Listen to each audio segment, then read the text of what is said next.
Good morning, listeners. Through God's strength, guidance, and blessings, this is another live broadcast of Beyond Politics. We are broadcasting on AM 970 WSTX on the beautiful island of St. Croix.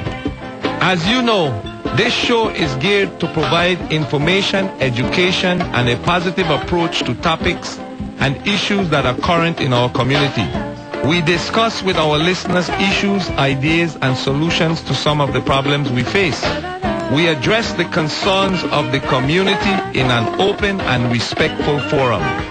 Guests are invited to provide insight, knowledge, and wisdom in areas that they have experience, training, and education. As proud Virgin Islanders, we seek to uplift, support, guide, listen, follow, and lead all who are interested in a better Virgin Islands.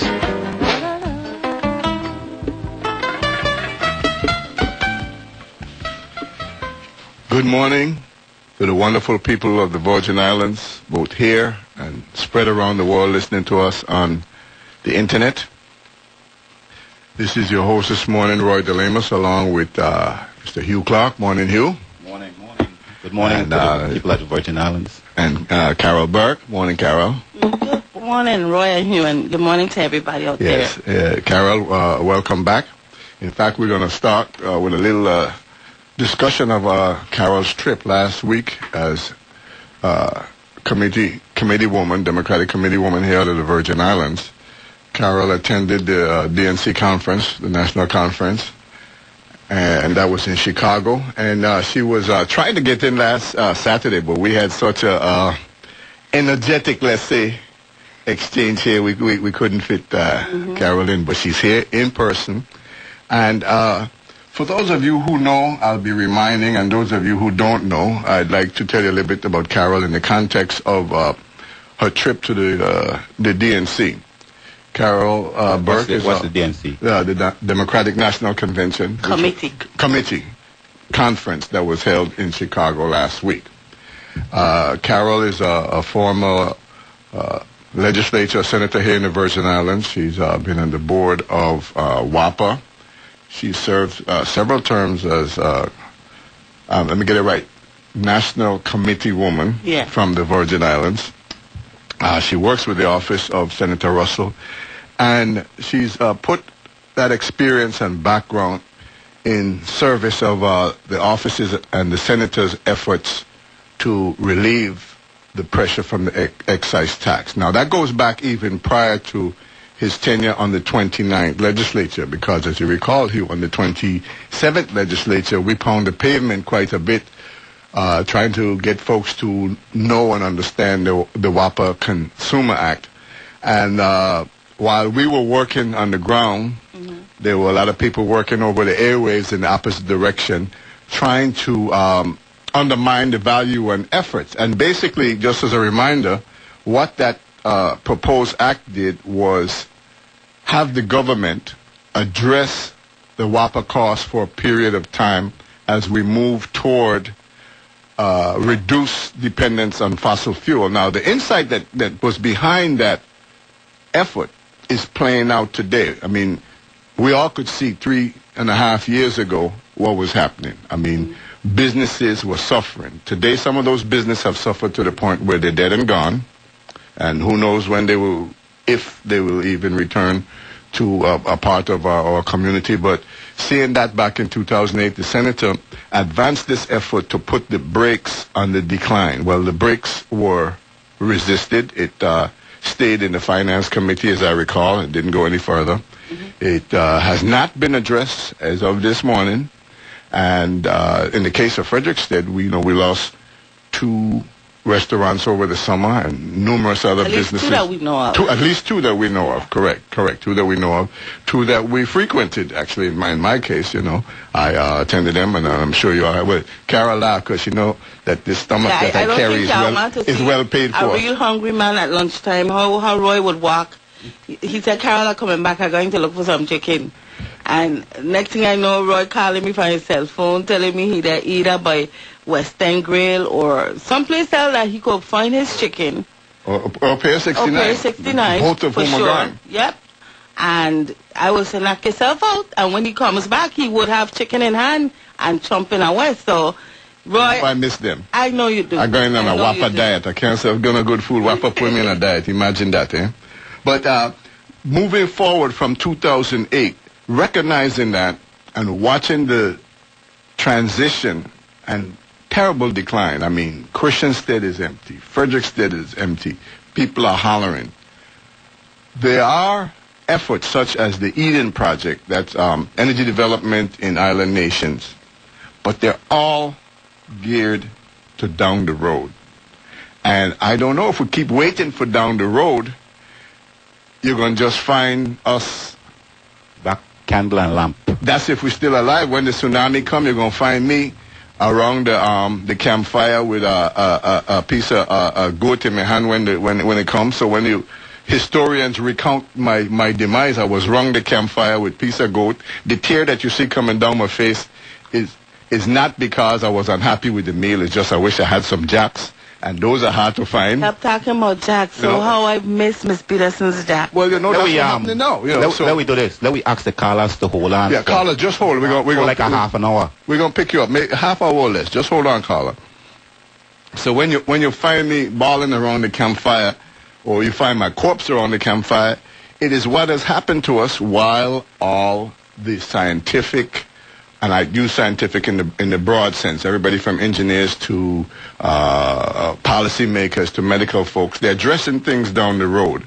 But the WAPA Consumer Rescue Act of 2008 and the Senator's current efforts are geared toward getting immediate help. Otherwise, you will have a wonderful island full of windmills and solar panels and nobody living on it, pretty much. Or if anybody live on it, they're super wealthy, because the rest of us won't be able to make it to 2025, which is the Eden goal of 60% reduction. Right. Where will we be 2025? Where will we be by Christmas? I mean, you know, next month's WAPA bill, you know, that's what we all face. So with that in mind, the Senator did the resolution that came out of the 29th legislature requesting a portion of the gasoline excise tax to be returned. It passed successfully. It was combined with the efforts of Senator Nelson. It came out of the 29th legislature.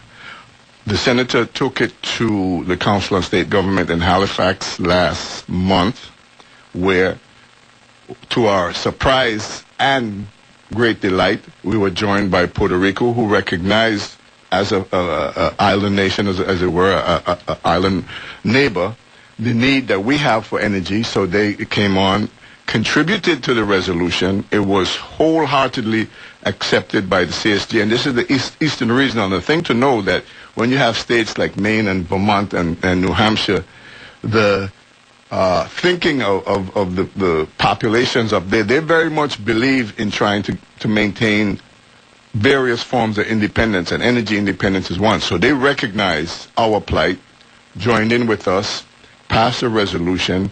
They've committed to back that resolution in Congress through their lobbying efforts. And that leads us to our next step, which was when Carol Burke took our resolution to Chicago, to the DNC convention. It was a fall meeting. The fall meeting. And I'll let you take the story from there, Ms. Burke. Well, before you give it to Carol, let me get a list of everybody who signed on this resolution. Oh, I don't know all of them. I'm going to let Carol tell us them. So I don't know all of them. Okay, I'll do that. The resolution was resolution number 8. There were about 17 resolutions, and then subsequent to that, there were 3 added by our new chairperson in the name of Congresswoman Debbie Wasserman Schwartz, and so it was a total of 20. But we were more than honored to have Puerto Rico Day. I don't think I could describe how elated Puerto Rico was at the request of the Virgin Islands to join in on this resolution. And when I asked the state chair, who is on here, Roberto Prats, to join, because he was the first person that I asked, he came back and he said, Carol, it won't be me alone. Our entire delegation would love to join the Virgin Islands on this issue. And so he joined Luizette Cabanas, who's the vice chair, Aracelis Arroyo, who's a National Committee woman, Francisco Domenech, who is a Young Democrats of America, Andres Lopez, who is at large from Puerto Rico, and the Secretary of State, who is also their National Committee man, who also was instrumental at the CSG, Kenneth McClintock, also joined on. For the Virgin Islands, it was Dolores Thomas, Glenn Smith, myself, and myself. What about our chairman? Emmett Hansen. He wasn't on there one time? Of course, Emmett. I had tried to contact Emmett, and I was unable to do so, and I left messages for him to call me because I didn't believe that it would look proper if the entire Puerto Rico delegation be on here and not the Virgin Islands in its entirety. So I made a judgment call, and I said, I am going to, take the responsibility and put his name and leave it as it, as come with me. Well, lo and behold, when I looked at the resolution, in the resolution committee, when it was being acted on before the committee, his name was there, not there.